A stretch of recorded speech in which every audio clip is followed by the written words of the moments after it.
আর কোনোদিনও বাংলাদেশের নির্বাচন নিয়ে কেউ কোনো ছিনিমিনি খেলবে না। প্রত্যেক 5 বছর পর পর জনগণ নিজে ভোট দিয়ে তার পছন্দসই প্রার্থী নির্বাচিত করবে।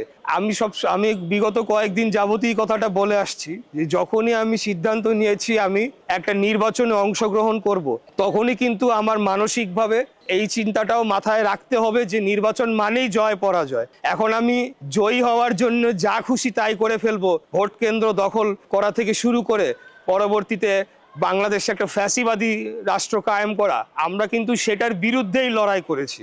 ইদানিং একটি রাজনৈতিক দল, তারা বিগত কয়েক বছরে আমরা তাদের আন্দোলন সংগ্রামে সেভাবে পাই নাই, কিন্তু এখন ভোটের মাঠে তারা এসেছে। কিন্তু যাই হোক, তারাও গণ অভ্যুত্থানের পক্ষের শক্তি। আমরা সকলে মিলে একসাথেই রাজনীতি করে বাংলাদেশকে বিনির্মাণ করতে চাই। কিন্তু আপনারা লক্ষ্য করবেন যে সেই রাজনৈতিক দলের প্রধানের মুখ থেকে মাঝে মধ্যেই ঘুরিয়ে ফিরিয়ে মানে ইনডাইরেক্টলি বলার চেষ্টা করা হয় যে নয়া ফ্যাসিবাদী, নব্য ফ্যাসিবাদরা ইত্যাদি কথা বলে অনেকটা আকার ইঙ্গিতে আমাদের দিকে সেই অঙ্গুলি হেলন করা হয়, সেই প্রশ্নবিদ্ধ করা হয়। তা আমি আপনাদেরকে বলবো যে বিগত 17 বছর খুনি, স্বৈরাচারী, রক্তপিপাসু, গণহত্যাকারী শেখ হাসিনার বিরুদ্ধে সবচেয়ে অগ্রণী ভূমিকা যদি কোনো রাজনৈতিক দল তার বিরুদ্ধে আন্দোলন সংগ্রাম করে থাকে, সেটার নাম বাংলাদেশ জাতীয়তাবাদী দল, বিএনপি। অতএব আমরা কোনোদিনও বাংলাদেশের জনগণের অধিকার ভুলুণ্ঠিত হয়, জনগণের অধিকার ক্ষুণ্ণ হয়, ভোটাধিকার ক্ষুণ্ণ হয়, সেটার নজির বিএনপির দ্বারা আপনারা দেখতে পাবেন না। বাংলাদেশে এখন যে সংস্কারের কথা বলা হচ্ছে, বাংলাদেশে মহান মুক্তিযুদ্ধের পরে সবচেয়ে বড় এবং সবচেয়ে গুরুত্বপূর্ণ সংস্কারটি হয়েছিল শহীদ রাষ্ট্রপতি জিয়াউর রহমান, তিনি যখন বাকশালকে বাতিল করে বাংলাদেশে বহুদলীয় গণতন্ত্র প্রতিষ্ঠা করেছিলেন। এই বিএনপির হাত দিয়ে কিন্তু 1996 সালে সকল রাজনৈতিক দলের দাবির প্রেক্ষিতে একটি নিরপেক্ষ তত্ত্বাবধায়ক সরকার ব্যবস্থা, যেটা নির্বাচন পরিচালনা করবে, সেই ব্যবস্থাটি প্রবর্তন করা হয়েছিল। বিগত 17 বছরেও আপনারা জানেন যে আমাদের নেত্রী, প্রাণপ্রিয় নেত্রী, দেশনেত্রী বেগম খালেদা জিয়া, তিনি জনগণের জন্য এমন কোনো ত্যাগ নাই যেটি তিনি স্বীকার করেন নাই।